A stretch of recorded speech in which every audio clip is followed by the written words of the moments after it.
राधारमण, जय जय राधारमण, जय जय राधारमण, जय जय राधारमण।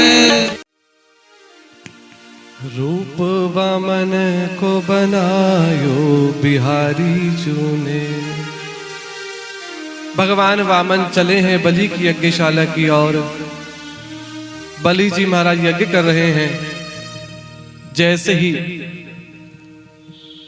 उत्तर दिशा की ओर से धूल उड़ती हुई दिखाई दी, बलि को लगा कि कौन आ रहा है। वामन भगवान के शरीर में इतना तेज हुआ और वामन भगवान के तेज को देख करके बलि यज्ञ छोड़ करके खड़े हो गए और दरवाजे पर एक बटुक ब्रह्मचारी को देख करके बलि जी कहते हैं, बलिर उवाच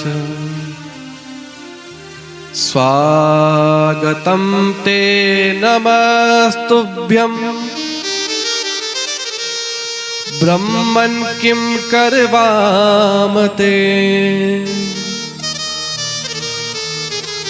ब्रह्मर्षिणां तपः साक्षान् मन्ये त्वार्य वपुर्धरम्। क्या कहा? बोले स्वागतम ते नमस्तुभ्यम, हे बटुक ब्रह्मचारी ब्राह्मण, आपका मैं स्वागत करता हूं। और आज आपका दर्शन हुआ, मुझे ऐसा लगता है कि आज मेरे पितरों का उद्धार हो गया। क्यों? बोले आपके दर्शन मात्र से। और मुझे तो ऐसा लगता है कि आज मेरे पितरों की कृपा मुझ पे हुई है, जो आज मुझे आपके दर्शन का संयोग प्राप्त हो रहा है। बड़ी बड़ी बातें करने लगा बलि। बोले आज मेरे सारे पुण्यों का उदय हुआ है, आज मेरा भाग्य जाग गया कि मेरे दरवाजे पर आप जैसा तेजस्वी ब्राह्मण आया है। और बलि कहता है, बोले महाराज मैं यज्ञ कर रहा हूं और यज्ञ का नियम होता है, यज्ञ की पत्नी का नाम है दक्षिणा। जब तक यज्ञ में दक्षिणा ना दी जाए तब तक यज्ञ पूरा नहीं माना जाता। बोले मेरा यज्ञ भी तभी पूरा होगा जब मैं आपको कुछ प्रदान करूंगा, कुछ दक्षिणा दूंगा। अरे हे ब्राह्मण देवता, आप अपनी इच्छा से कुछ भी मांग लो। पूरी पृथ्वी का राजा हूं, स्वर्ग भी मेरे अंतर्गत आता है, स्वर्ग पर भी मेरा आधिपत्य है, जो कहोगे वो दे दूंगा। एक बार मांग करके मेरा यज्ञ पूरा करा दीजिए। वामन भगवान चुपचाप खड़े थे, कुछ नहीं बोले। बलि बोला, आप कहां से आए? आपका नाम क्या है? आपके माता पिता कौन हैं? कुछ नहीं बोले, चुपचाप खड़े हैं। बलि बोला, लगता है हिचकिचा रहे हैं मांगने में, चलो मैं ही अपनी ओर से कुछ कह दूं।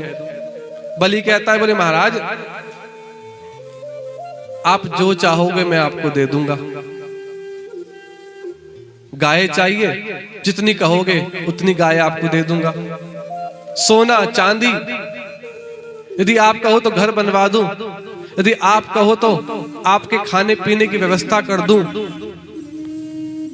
यदि मुझे तो ऐसा लगता है अभी आप युवक हो, अभी लगता है कि आपका विवाह नहीं हुआ, यदि आप कहो तो अपने राज्य की किसी ब्राह्मण कन्या से आपका विवाह करा दूं।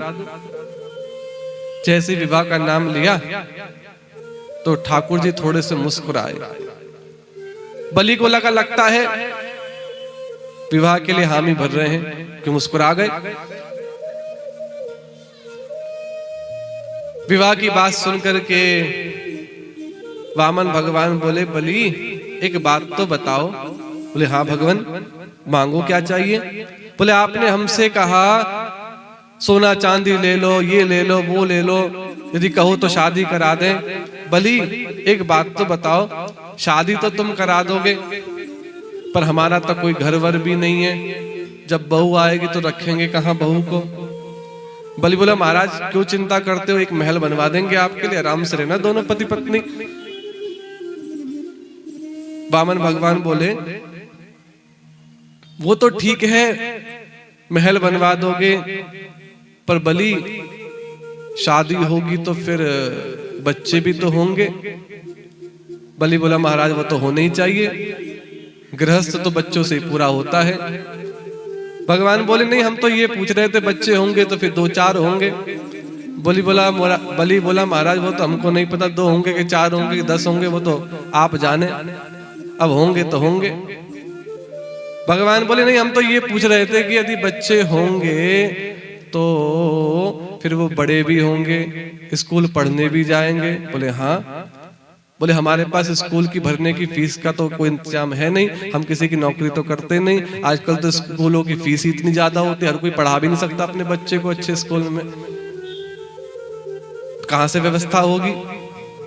बलि बोला महाराज क्यों चिंता करते हो, हमारे पूर्वजों के नाम से पूरी यूनिवर्सिटी चलती है, आपके बच्चों की निःशुल्क पढ़ाई करा देंगे उसमें, हाँ तो करो शादी के लिए। भगवान बोले बलि नहीं, हम तो ये पूछना चाह रहे थे कि आप शादी भी कर दोगे, पत्नी आएगी रहने की व्यवस्था भी कर दोगे, बच्चे होंगे उनकी पढ़ाई की व्यवस्था भी कर दोगे, पर एक बात बताओ, बोले कल को कोई बच्चा मर भी सकता है। बलि बोला महाराज ये तो सृष्टि का नियम है, जिसने जन्म लिया उसको मरना तो है। भगवान ना करे ऐसा हो, लेकिन ये तो सत्य है, जिसने जन्म लिया उसको मरना तो है। तो भगवान बोले नहीं नहीं बलि, हम तो ये पूछ रहे थे कि मरने के बाद जो रोया जाता है उसकी आप क्या व्यवस्था करोगे। बलि बोला महाराज बच्चे आपके रोएंगे तो, बच्चे आपके मरेंगे तो रोऊंगा मैं थोड़ी ना, रोना तो आपको ही पड़ेगा। वामन भगवान बोले बलि जब बाद में रोना ही है तो ऐसा हम काम ही क्यों करें जब हमें बाद में रोना पड़े। हमें नहीं करना कोई विवाह, हमें नहीं चाहिए कोई घर, हमें नहीं चाहिए कोई बच्चे। बलि ने अपने माथे पे हाथ मारा, बोले बड़ी मुश्किल से तो मनाया था, ये तो फिर लौट फिर करके वहीं आ गए। बोले महाराज कुछ अपनी इच्छा से कुछ और मांग लो। ठाकुर जी बोले बलि देखो सुनो, हम संतोषी ब्राह्मण हैं और तुमने तो ऐसे कुल में जन्म लिया है कि जिस कुल में बड़े बड़े दानी हुए। क्योंकि ठाकुर जी जानते आए तो है 3 पग भूमि लेने, सीधे सीधे नहीं मांग रहे, क्योंकि पता है किसी से जब कोई दान दक्षिणा मांगी जाए ना उससे पहले उसकी बढ़ाई करनी चाहिए, तभी तो ज्यादा ज्यादा देगा। तो ठाकुर जी बढ़ाई करने लगे, बलि तुम्हारे कुल में तो बड़े बड़े दानी हुए और ऐसे ऐसे दानी हुए जिन्होंने संकल्प करके अपनी बात से मुकरे नहीं।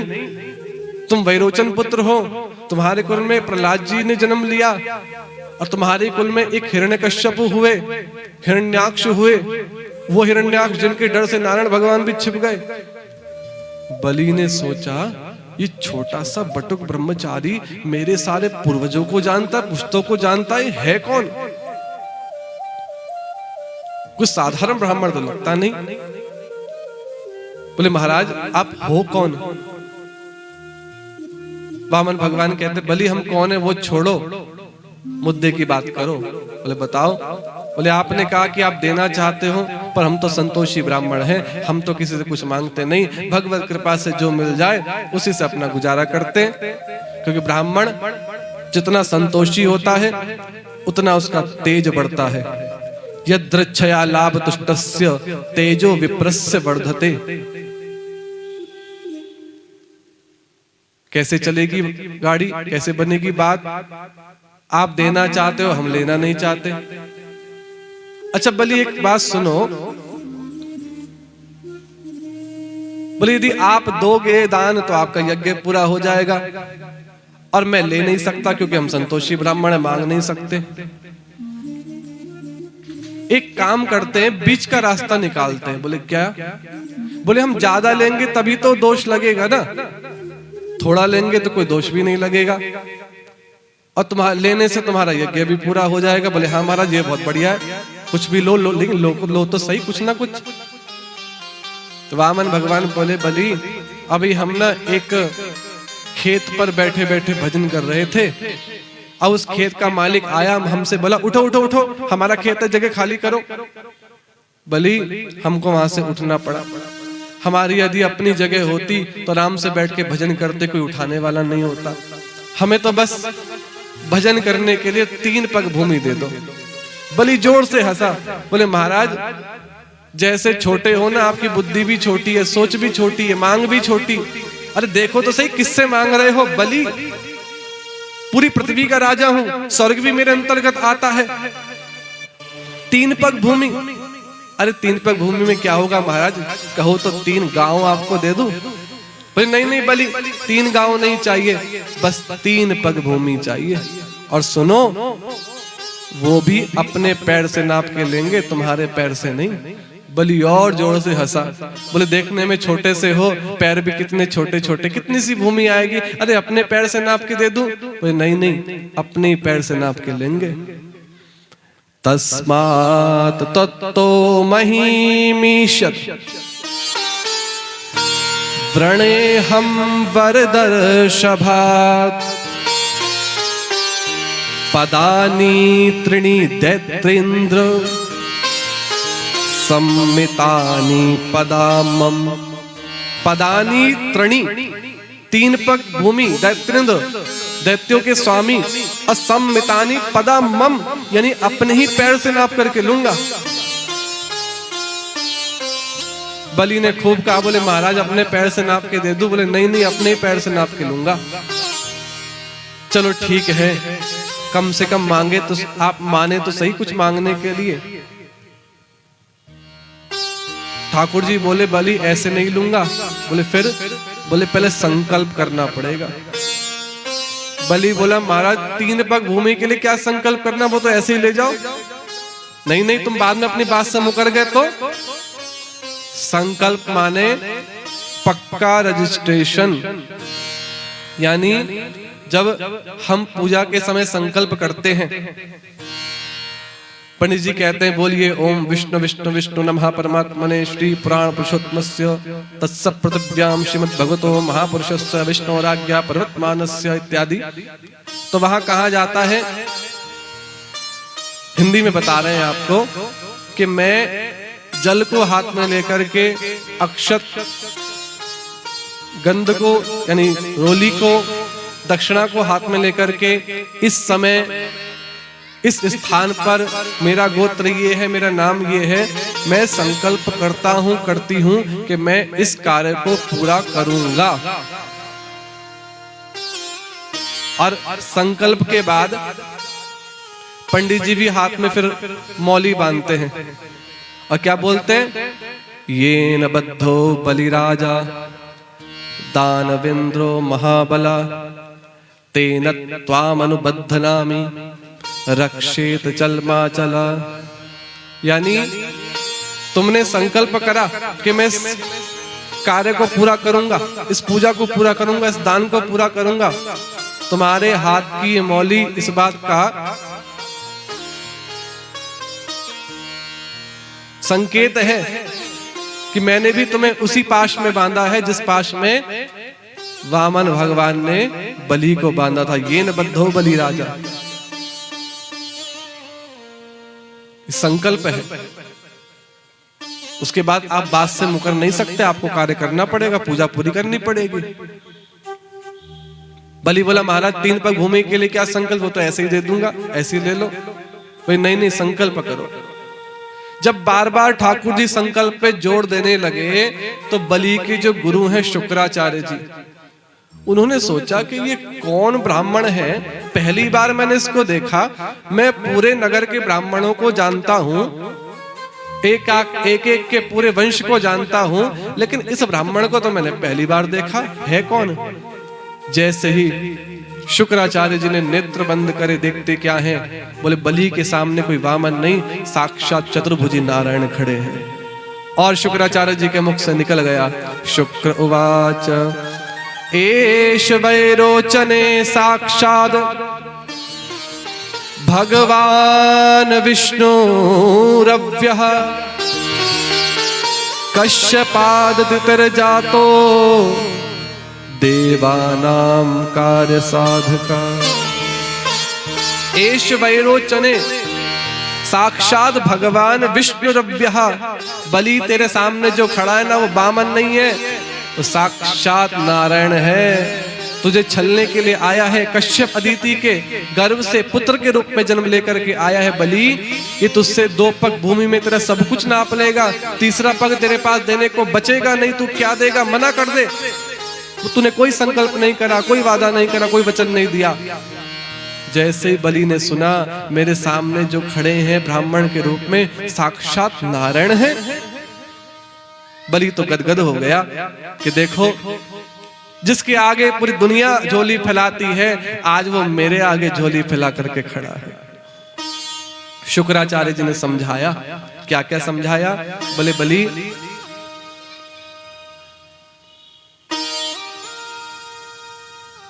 शुक्राचार्य जी ने समझाया, बलि देखो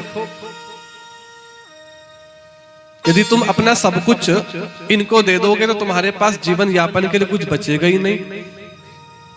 धर्माय यशसेर्थाय कामाय सजनाय च पंचदा विभजन वित्तमिहामुत्र च मोदते।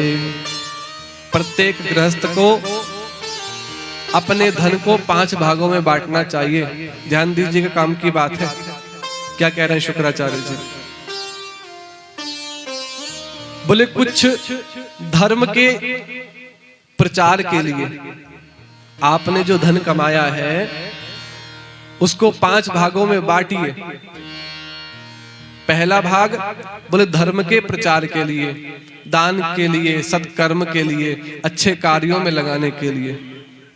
दूसरा बोले कुछ यश के लिए, समाज में अपनी प्रतिष्ठा बनाने के लिए।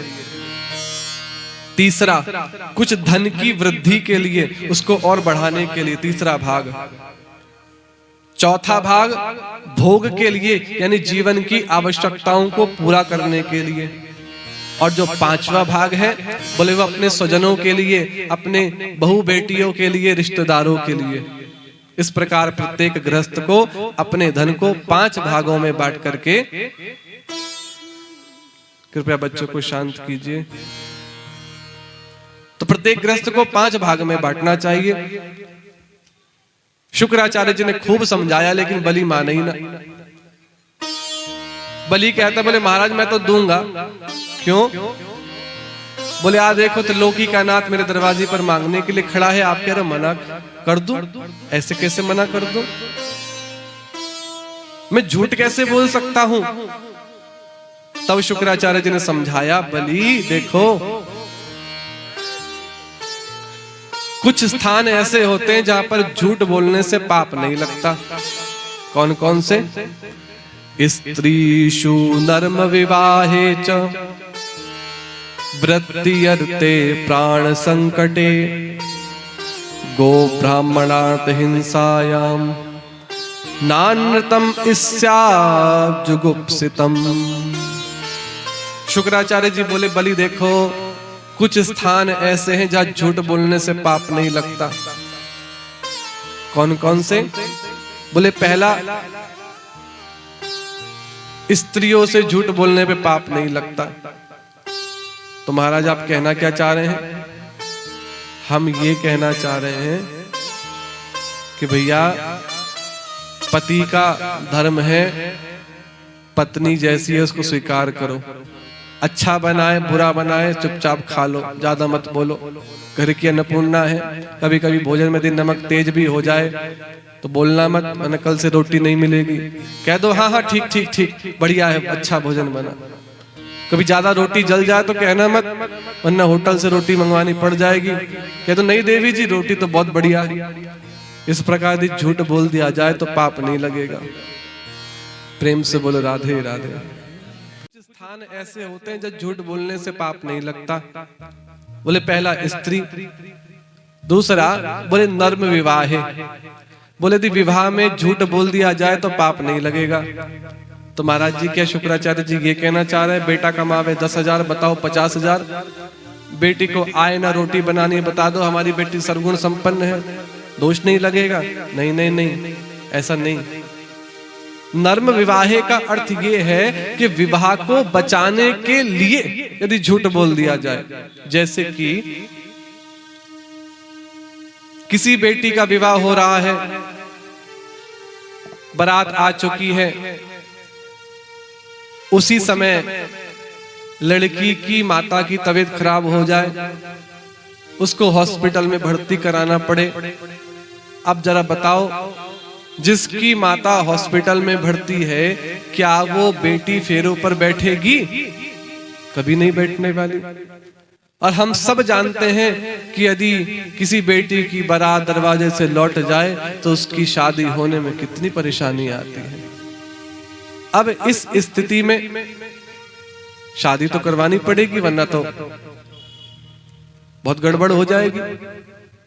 तब जब लड़की फेरों पर बैठी हो, चिंता तो उसको अपनी माँ की होगी कि माँ की तबीयत कैसी है।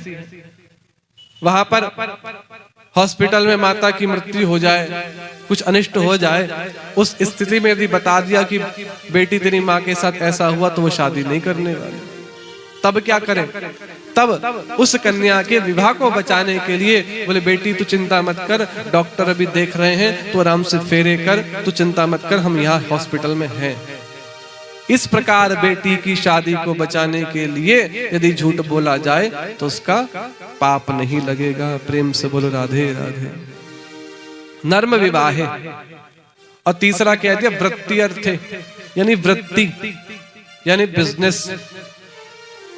दुकानदार यदि 50 रुपए की चीज को 50 रुपए में ही बेच देगा तो परिवार को क्या खिलाएगा? महंगी करके तो बेचना पड़ेगा, झूठ तो उसको बोलना पड़ेगा। 50 की चीज 60 में तो बेचनी पड़ेगी, तभी तो परिवार पलेगा।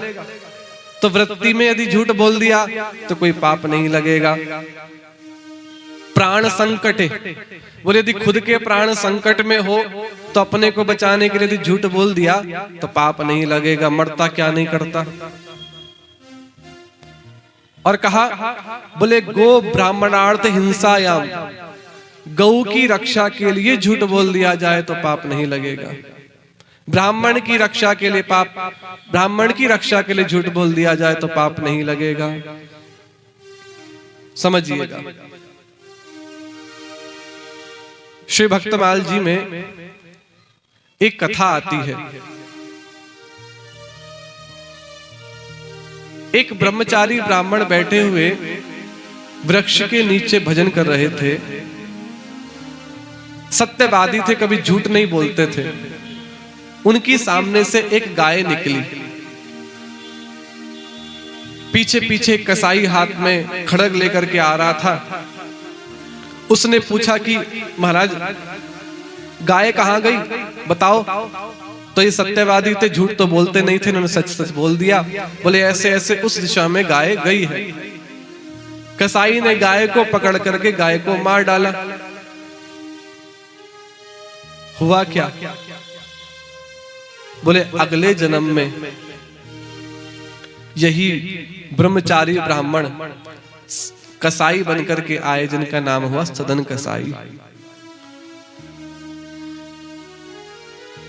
जब अपने दुकान पर बैठकर के मांस तोलते थे तो इनको ये किन प्रकारेण किसी नदी के किनारे से एक बाट मिल गया, काले रंग का पत्थर। और वो कोई और नहीं, साक्षात श्री शालग्राम भगवान थे। इनको तो पता नहीं, ये तो उसको बाट समझ करके ले आए, उसको अपने दुकान में प्रयोग करने लगे मांस तोलने के लिए। और वो जो बाट था उसकी खासियत ऐसी थी, बोले जितना मांस तोलना होता था वो उतना अपना भार बना लेता था। यदि 1 किलो तोलना तो 1 किलो का हो जाए, 2 किलो तोलना तो 2 किलो का हो जाए, 4 किलो तोलना तो 4 किलो का हो जाए। अब उस विचित्र बाट को देखने के लिए दूर दूर से लोग आने लगे। सदन कसाई तराजू में मांस तोलता बाट को रख के। एक दिन एक ब्राह्मण को, एक संत को पता लगा, बोले ऐसे ऐसे एक कसाई के पास एक बाट है, बड़ा विचित्र है। जितना मांस तोलना होता है उतना अपना वजन बना लेता है, भार बना लेता है। जैसे ही संत ने आकर के देखा, वो तो पहचान गए, अरे ये कोई और पत्थर नहीं, तो साक्षात शालग्राम भगवान है। सदन कसाई से बोले, अरे कसाई तुझे पता भी है, तू जिसको बाट समझ रहा है वो साक्षात भगवान का स्वरूप है। सदन कसाई ने कान पकड़े, बोले महाराज हमको तो पता ही नहीं था ये भगवान स्वरूप है, भगवान की मूर्ति है। बोले महाराज मुझसे तो बहुत बड़ी गलती हो गई, बहुत पाप हो गया। अब कैसे होगा, पाप का प्रायश्चित कैसे होगा? संत बोले तू एक काम कर, शालिग्राम जी को मुझे दे दे, मैं उनकी विधिवत सेवा करूंगा, तू तो नहीं कर पाएगा। सदन कसाई ने शालिग्राम जी को उठा करके संत के हाथ में रख दिया। बोले महाराज ठाकुर जी से कह देना मुझसे जो गलती हुई क्षमा करे। संत लेकर के आए अपनी कुटिया में। अगले दिन पंचामृत से बढ़िया स्नान कराया, तुलसी चढ़ाई, चंदन लगाया, भोग लगाया।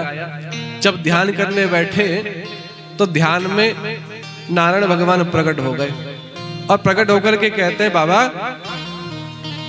एक निवेदन करूं, बुरा तो नहीं मानेंगे? बोले नहीं नहीं प्रभु बोलिए।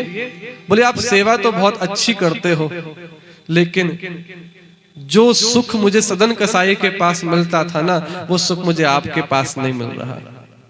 भगवान बोले हाँ, वो जब सदन कसाई तराजू में बिठा करके मुझे सेवा करता था, मांस को तोलता था, तो जिस प्रेम और भाव से वो मुझे निहारता था ना, जो सुख मुझे वहां मिलता था, वो सुख मुझे आपके षोडशोपचार पूजन में नहीं मिल रहा, आपके पंचामृत स्नान में नहीं मिल रहा। भगवान आप कहना क्या चाहते हो? बाबा मैं यही कहना चाहता हूं, मुझे तो वापस वहीं छोड़ आओ। मैं आपके लिए दूसरे रूप में आ जाऊंगा, पर मेरे इस रूप को तो वहीं छोड़ आओ, सदन कसाई के पास।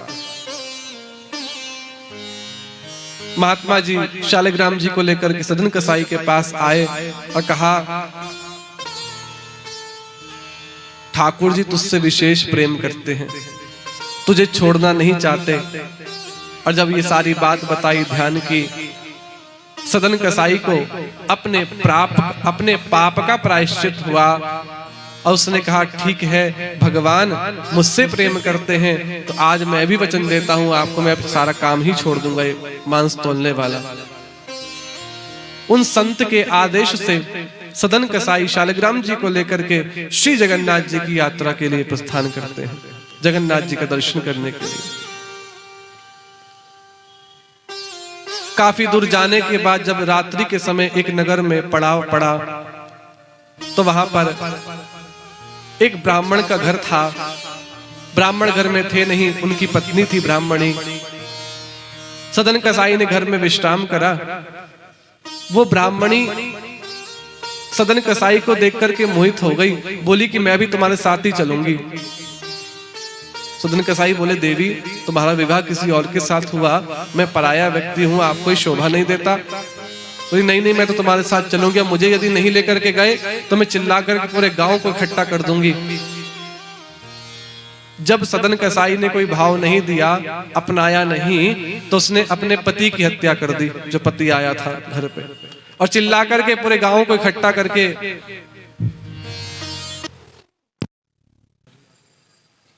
तो पूरे गांव को इकट्ठा करके ये कहलवा दिया, बोले इसने मेरे पति को मारा है। गांव वालों ने मिलकर सदन कसाई को जब राजा के सामने उपस्थित करा, राजा ने दंड दिया है, बोले इसके दोनों हाथ कटवा दो।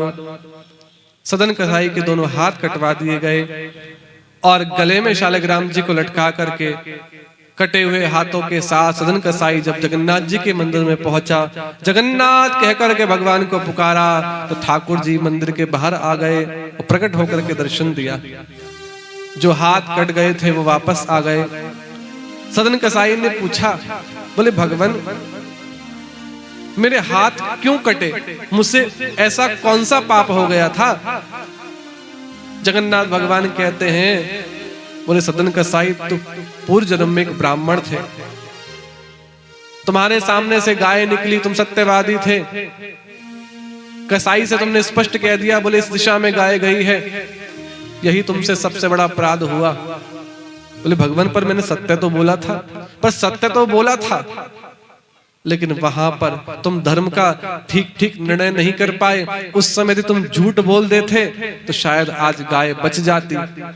तुम्हारे सच बोलने से गाय की हत्या हुई, गौ हत्या का तुमको पाप लगा। इस जन्म में तुम कसाई बनकर के आए और वो जो गाय थी वही ब्राह्मणी बनकर के आई, और जो उसका पति था ब्राह्मण, वही कसाई यहाँ पर ब्राह्मण बना है। कर्मों की है ये खेती, फल आज पा रहा है। जैसा किया है वैसा भोगना पड़ता है। इसलिए भागवत कहती है सत्कर्म करो, किसी का दिल मत दुखाओ। यदि तुमने आज किसी का दिल दुखाया है ना, तो कहीं ना कहीं किसी ना किसी रूप में तुम्हें भी उसका फल भोगना पड़ेगा। और आज तुम्हारे साथ जो हो रहा है ना, ये तुम्हारे पूर्व जन्मों के किए गए पाप कर्म का ही फल है। प्रेम से बोलो राधे राधे। शुक्राचार्य जी के समझाने के बाद भी जब बलि नहीं माना, तो शुक्राचार्य जी ने बलि का त्याग करा है। बलि कहता है महाराज आप गुरु हैं, मैं आपकी बात मानूंगा, आदेश का पालन करूंगा, लेकिन आप मुझे भगवान से विमुख करने का आदेश दे रहे हो और आप कहते हो कि मैं मना कर दूं। क्यों? बोले जो त्रिलोकी का नाथ है, जिसके आगे दुनिया हाथ फैलाती है, आज मेरे सामने हाथ फैला करके खड़ा है, मैं मना कर दूं? नहीं कर सकता। बलि तुझसे सब कुछ लूट लेगा। बोले कोई बात नहीं, लूटूंगा भी तो अपने ठाकुर से ही तो लूटूंगा, हारूंगा तो अपने गोविंद से ही तो हारूंगा। गुरुदेव दोनों बारी में जीत मेरी ही है। हारूंगा तो अपने गोविंद से, और यदि जीत भी गया तो दुनिया देखेगी तो सही, दुनिया को देने वाला जो है बलि उसकी झोली भर रहा है। दोनों ओर से मेरी जीत है। खुसरो बाजी प्रेम की, मैं तो खेलूं पी के संग, जीत गई तो पिया मिले, हारी तो पी के संग। दोनों ओर से जीत मेरी है। जीती तो अपने गोविंद से, हारी तो अपने गोविंद से। जीत दोनों स्थिति में भक्त की है। शुक्राचार्य जी ने त्याग करा। भगवान ने कहा कि संकल्प करो। पत्नी विंध्यावली को बुलाया, कमंडल लेकर के आई। जैसे ही कमंडल से जल अंजलि में डालने लगी बलि के, तो टोटी में आकर के शुक्राचार्य जी बैठ गए। भगवान ने कुशा से उनकी आंख फोड़ी है। यानी यदि कोई धर्म के काम कर रहा है, उसमें जो विघ्न उत्पन्न करता है ना, उसको उसका दंड भोगना पड़ता है। कई लोगों की आदत होती है खुद तो कुछ करना नहीं है, और यदि कोई कुछ कर रहा है ना, तो उसे करने से रोकना है। दुनिया में 3 प्रकार के लोग होते हैं। जब आप कोई अच्छा काम करने जाओगे ना, तो आपको रोकेंगे, अरे कहाँ चक्कर में पड़ रहे हो, अपना आराम से घर में बैठो। और यही लोग जब आप फिर भी नहीं रुकोगे, तो ये आपके काम में बाधा उत्पन्न करेंगे, किसी भी प्रकार से आपका काम रुक जाए। और जब फिर भी आप नहीं मानोगे, तो यही लोग आपका सहयोग करेंगे, हाथ जोड़ के बोलेंगे हमारे लिए कोई सेवा बताओ। वही लोगों की स्थिति है समाज की ऐसी। फिर अच्छे बन करके आ जाते हैं, हाँ हाँ बिल्कुल हम तुम्हारे साथ में खड़े हैं। जैसे ही संकल्प बलि जी महाराज ने वामन भगवान की अंजलि में छोड़ा है, जो छोटे से बटुक ब्रह्मचारी बन करके आए थे, भगवान ने ऐसा विराट रूप धारण करा कि भगवान का जो मस्तक है ब्रह्मलोक तक, भगवान का मस्तक स्वर्ग तक पहुंच गया। भगवान ने पहला चरण उठाया, पूरी पृथ्वी को नापा, दूसरे चरण से ऊपर के सारे लोगों को नाप लिया। भगवान का चरण ब्रह्मलोक तक पहुंचा। ब्रह्मा जी ने चरण धोए हैं और उस जल को अपने कमंडल में भर लिया। आगे चल करके वही भगवान के चरणों का जल श्री गंगा जी के रूप में हमारे सम्मुख उपस्थित हुआ। बोलिए गंगा मैया की। आरती में आप गाते हैं ना, जिन चरणों से निकली है गंगा। गंगा का प्राकट्य कहां से है? बोले वामन भगवान ने जो चरण उठाया था, ब्रह्मा जी ने चरण धोए, वही जल गंगा जल के रूप में आया है। भगवान का चरणामृत ही है। भुजाओं से दिशाओं को नाप लिया दो ही पग में बलि का सब कुछ नापने पर जब तीसरा पग बलि के पास देने के लिए कुछ बचा नहीं, तब भगवान कहते बलि देख, तूने संकल्प करा था 3 पग भूमि का, 2 ही पग में तेरा सब कुछ नाप लिया, अब बता तीसरा पग कहां रखूं? तेरे पास तो कुछ बचा ही नहीं। एक पग में पूरी पृथ्वी, दूसरे पग में पूरा स्वर्ग।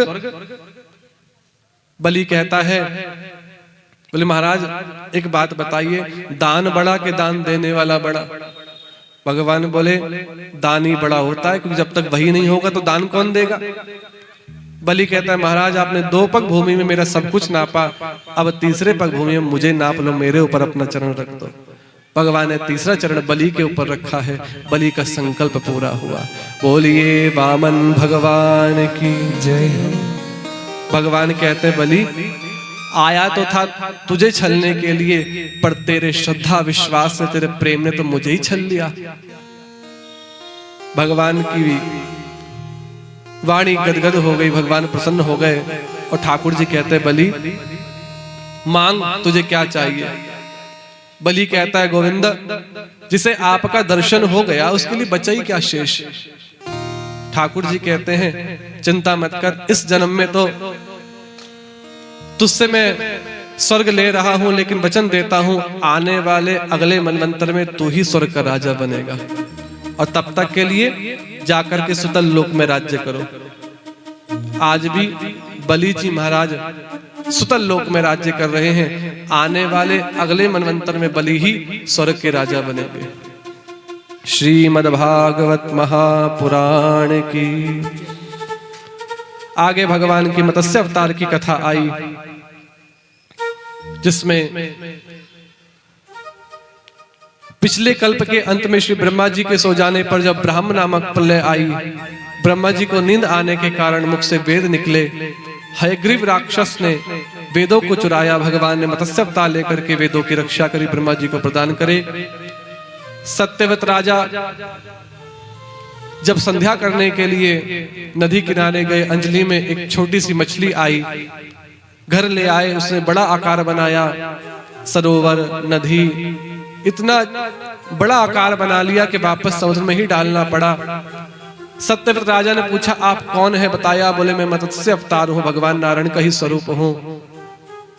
जब प्रलय आएगी तब मैं आऊंगा, तुम सारे वेदों को लेकर के, संतों को लेकर के, सप्तऋषियों को लेकर के, धन धान्य के बीजों को लेकर के एक नाव में सवार हो जाना और वासुकी नाग के द्वारा मेरे सींग से बांध देना, जब तक प्रलय चलेगी मैं तुम सबकी रक्षा करूंगा।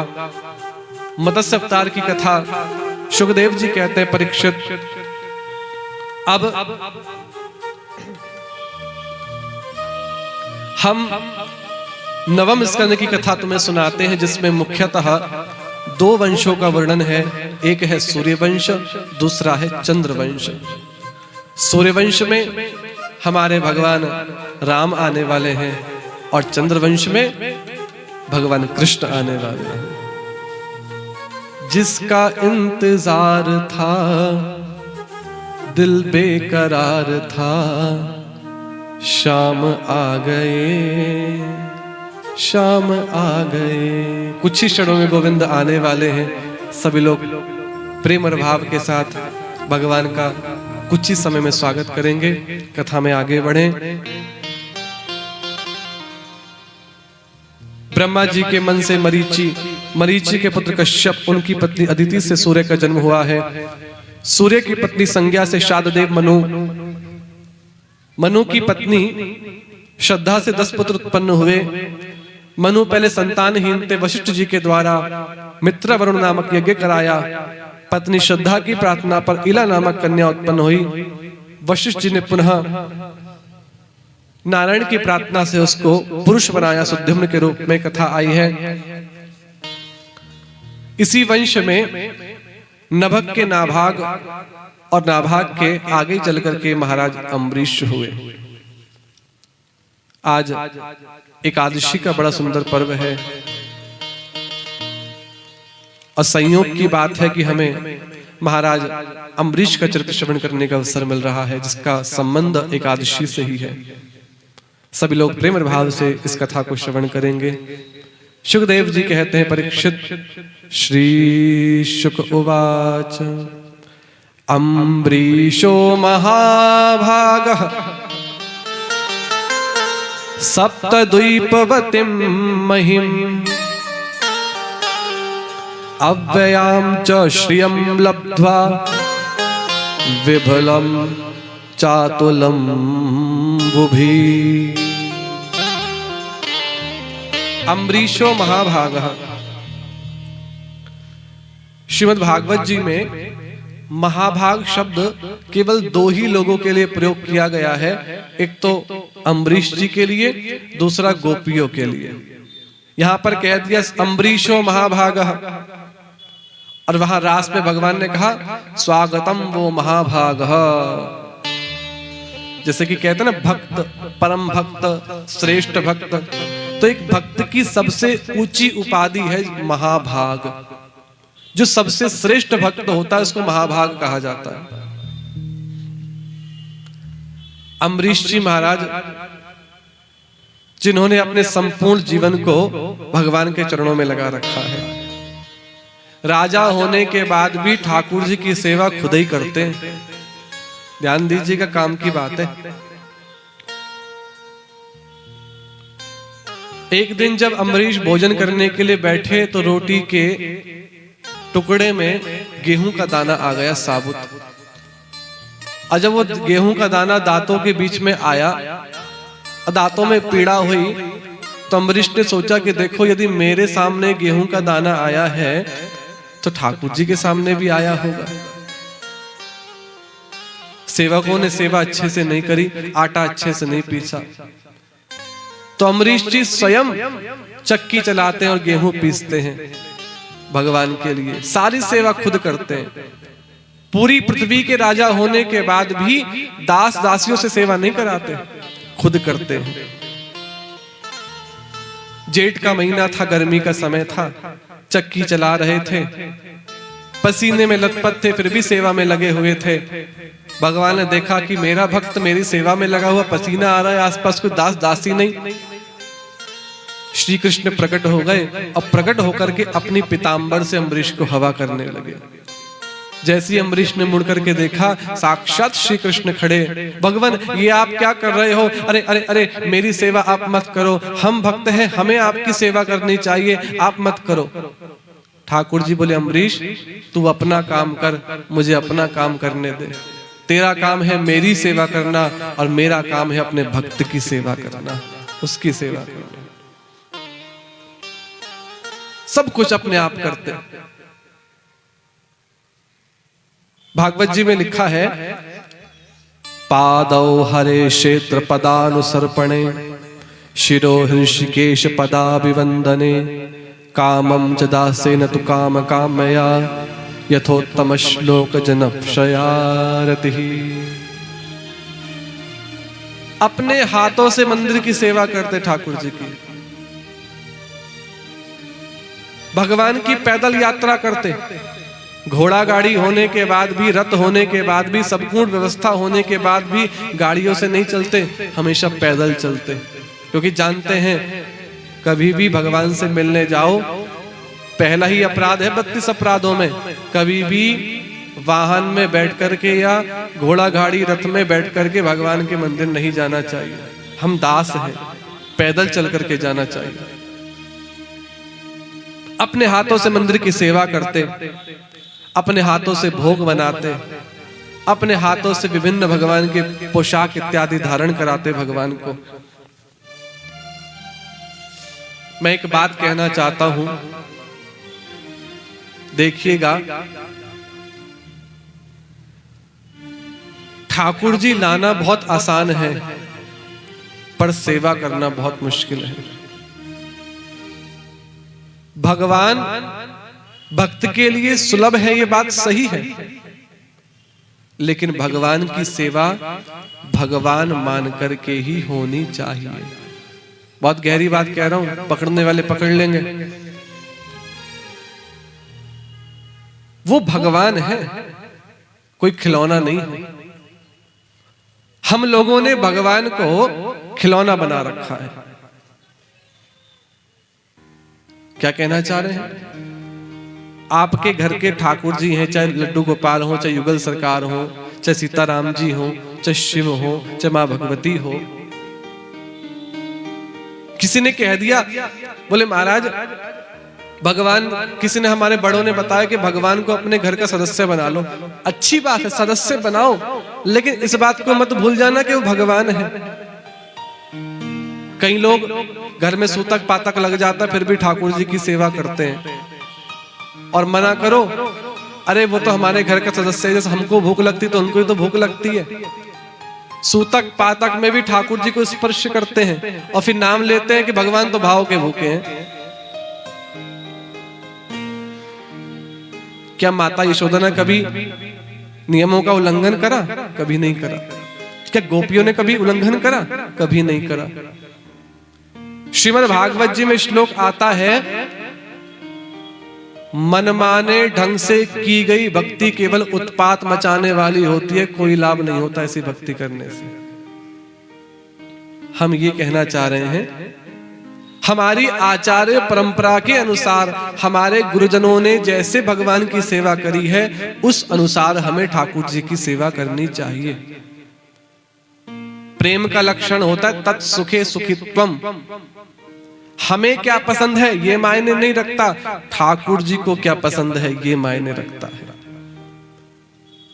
मुझे यदि खाने में कड़वा करेला पसंद है तो क्या मैं ठाकुर जी को भी कड़वा करेला भोग लगाऊंगा? नहीं नहीं, उन्हें क्या पसंद है इस बात का ध्यान रखना चाहिए। मनमाने ढंग से नहीं, बाजार की चीजों का भगवान को भोग नहीं लगाया जाता, पूरी पवित्रता के साथ। ठाकुर जी को क्या पसंद है? कई लोग तो महाराज प्याज लहसुन तक की बनी चीजों का भी भोग लगा देते हैं, फिर कहते हैं जब हम खा रहे हैं तो ठाकुर जी क्यों नहीं खाएंगे। कई लोग तो बाजार की महाराज जो फास्ट फूड होता है इन तक का भोग लगा देते हैं, फिर कहते हैं जब हम खा रहे हैं तो ठाकुर जी क्यों नहीं खाएंगे। हमें क्या पसंद है ये मायने नहीं रखता, उन्हें क्या पसंद है। भगवान को बाहर की बनी हुई चीजों का भोग नहीं लगाया जाता। इस प्रकार भोग लगाना, आप सोच रहे हो भक्ति, ये कोई भक्ति नहीं है, तो उत्पात है, ये तो कुछ नहीं, शून्य है, जीरो है। मर्यादा में रह करके वो राजा है।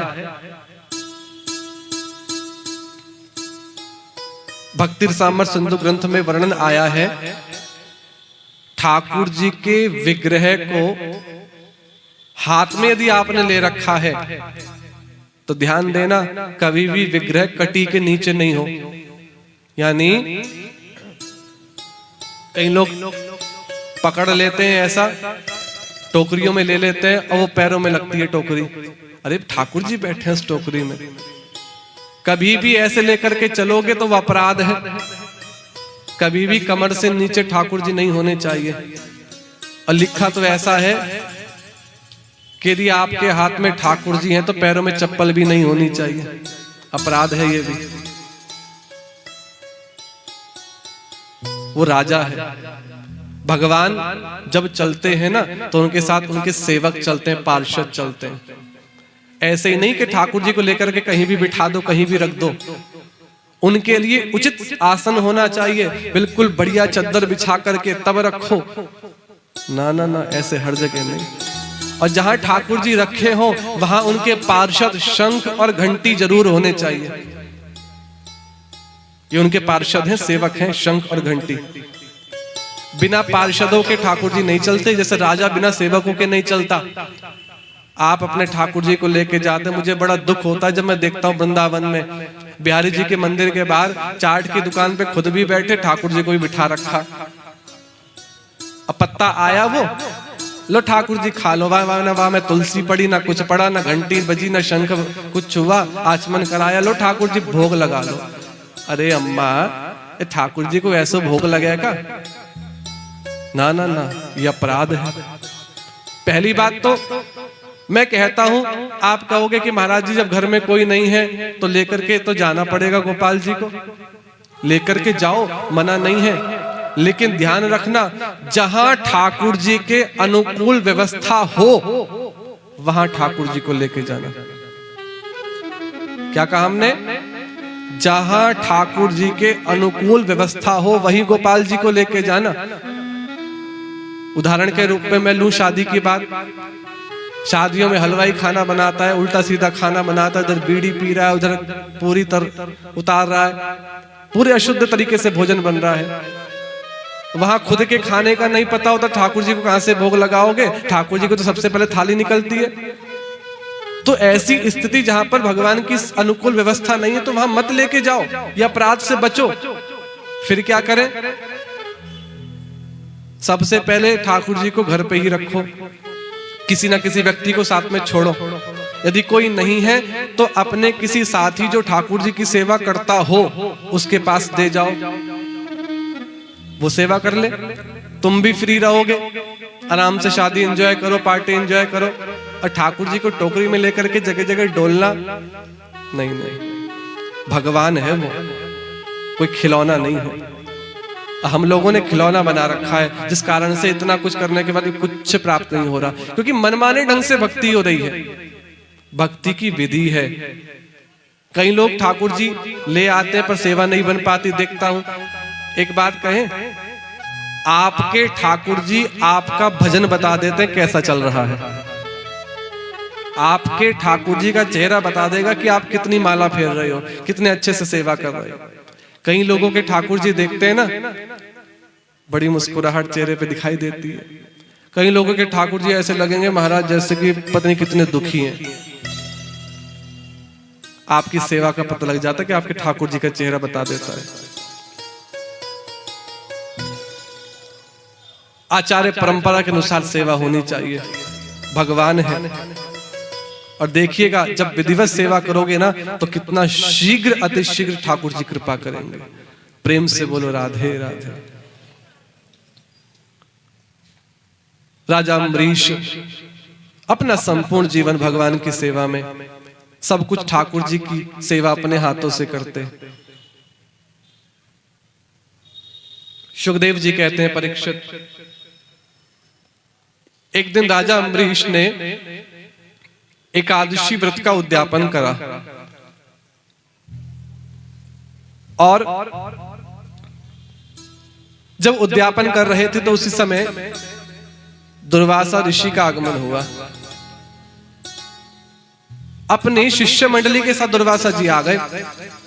अतिथि देवो भव, अतिथि को देख करके अम्बरीश ने कहा, बोले भगवान बहुत अच्छे समय पर आप आए हैं।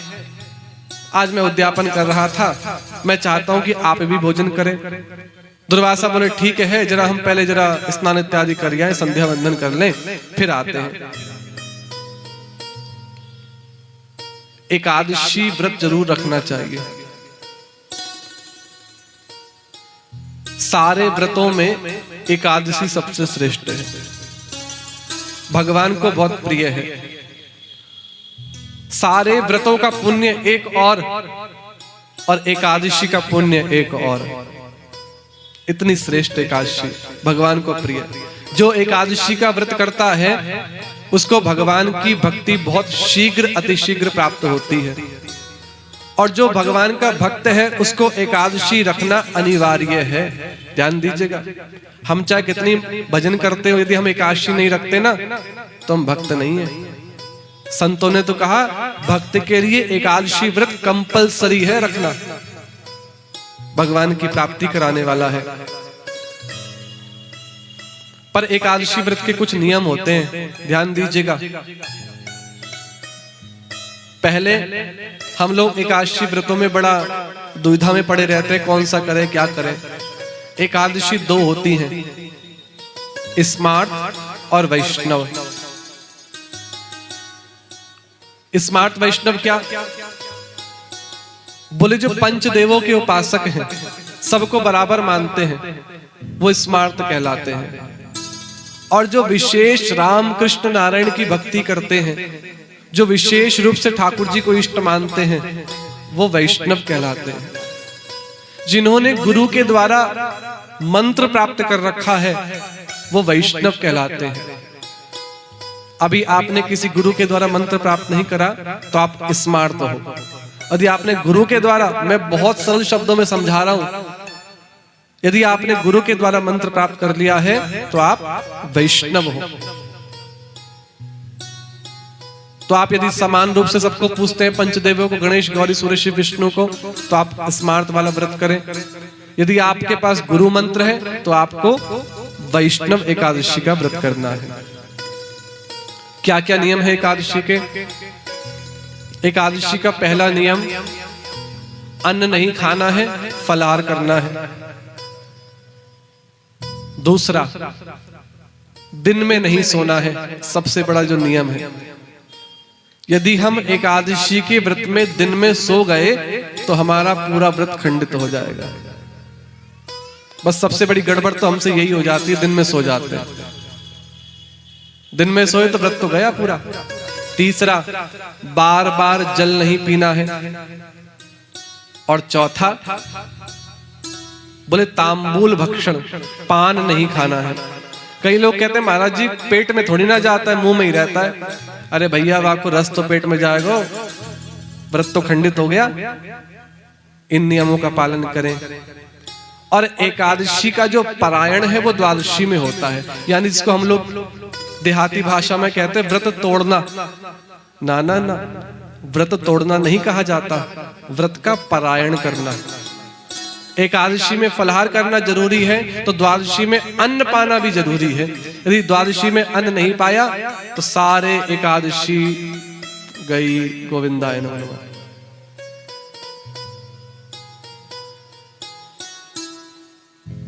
प्रेम से बोलो राधे राधे। दुर्वासा जी चले गए स्नान करने के लिए। द्वादशी पूरी होने वाली थी, त्रयोदशी लगने वाली थी। अम्बरीश ने सोचा दुर्वासा जी तो अभी तक आए नहीं, उनको भोजन कराए बिना मैं भोजन कर नहीं सकता। और यदि इधर द्वादशी पूरी हो गई तो मेरे तो सारे व्रत खत्म हो जाएंगे, समाप्त हो जाएंगे, खंडित हो जाएंगे। क्या करूं? ब्राह्मणों ने कहा, बोले राजा एक काम करो, ठाकुर जी का चरणामृत ले लो। उससे क्या होगा?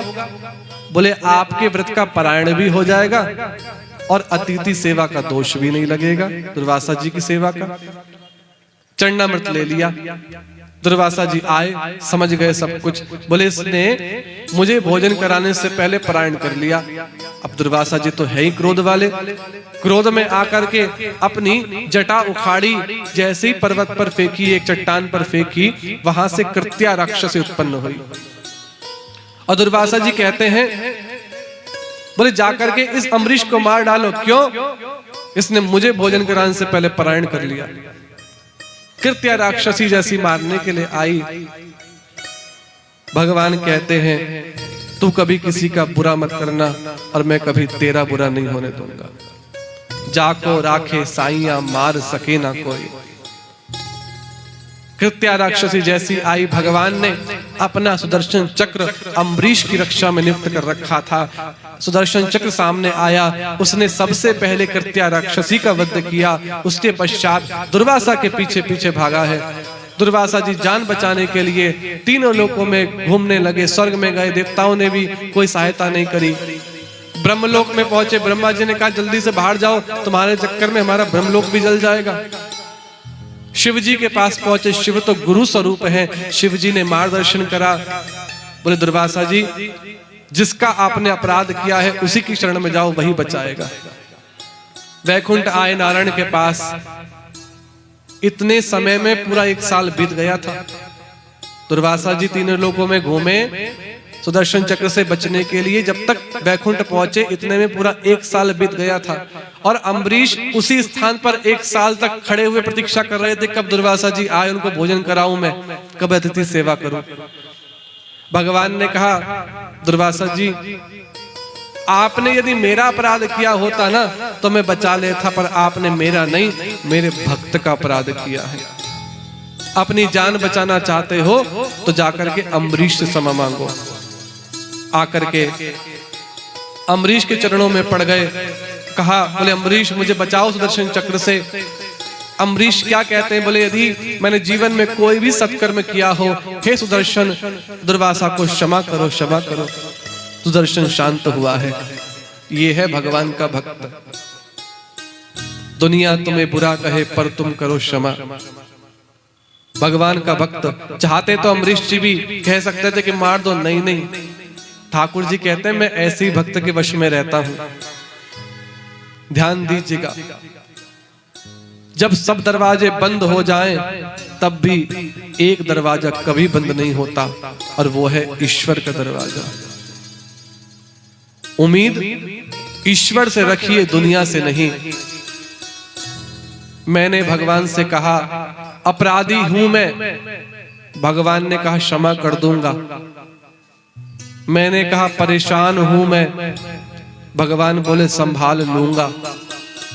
मैंने कहा अकेला हूं मैं, भगवान ने कहा साथ हूं मैं तेरे।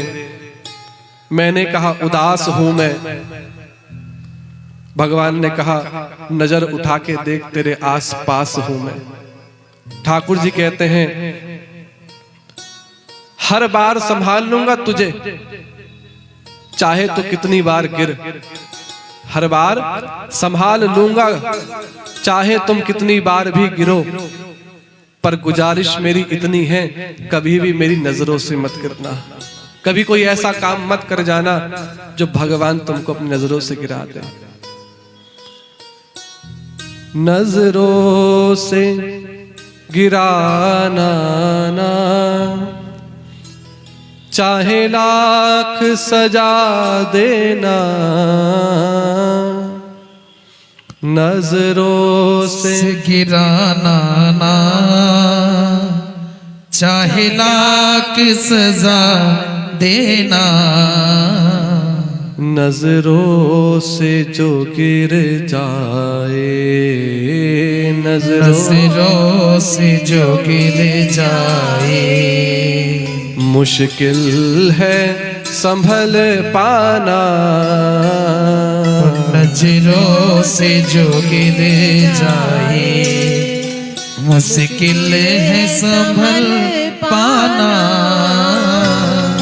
राधे तेरे चरणों की श्यामा, तेरे चरणों की गर धूल जो मिल जाए।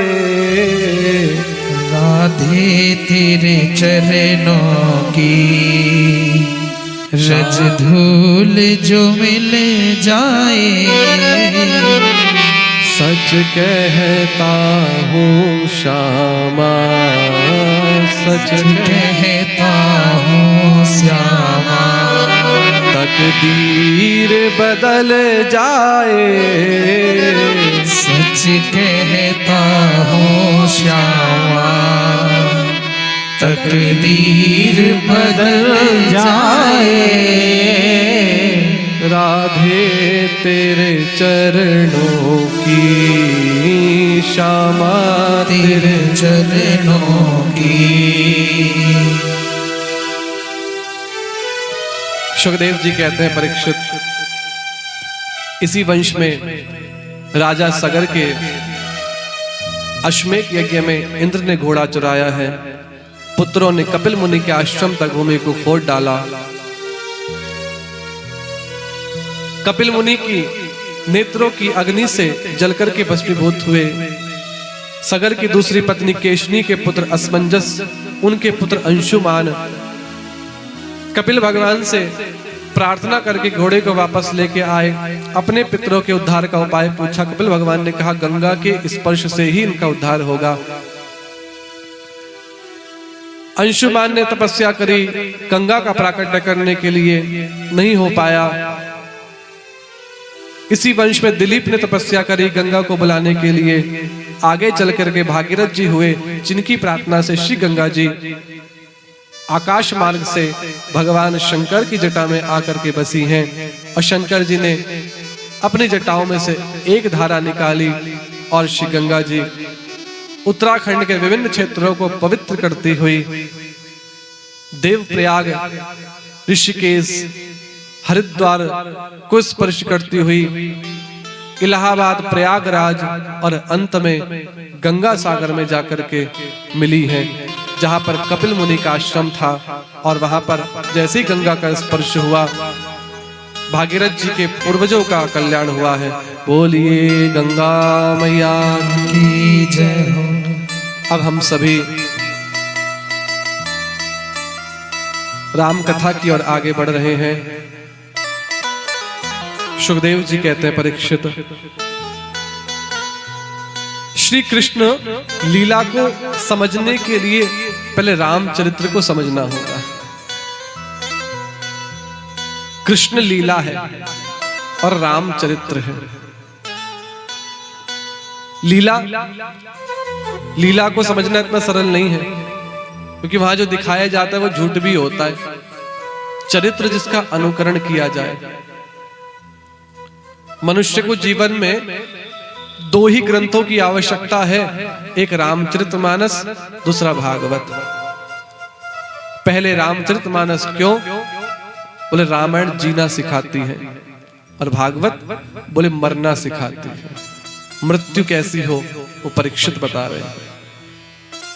जीवन कैसा होना चाहिए, इसलिए राम कथा भी आवश्यकता है, और मृत्यु कैसी हो इसलिए भागवत की भी आवश्यकता है। सबको जीना है इसलिए राम कथा भी, और सबको मरना है इसलिए भागवत भी। कृष्ण लीला बड़ी टेढ़ी है, समझ में नहीं आएगी, इसलिए सुखदेव जी ने भी परीक्षित को कृष्ण लीला सुनाने से पहले रामचरित्र सुनाया, राम कथा सुनाई। श्री राम जय राम, जय जय राम। श्री राम जय राम, जय जय राम।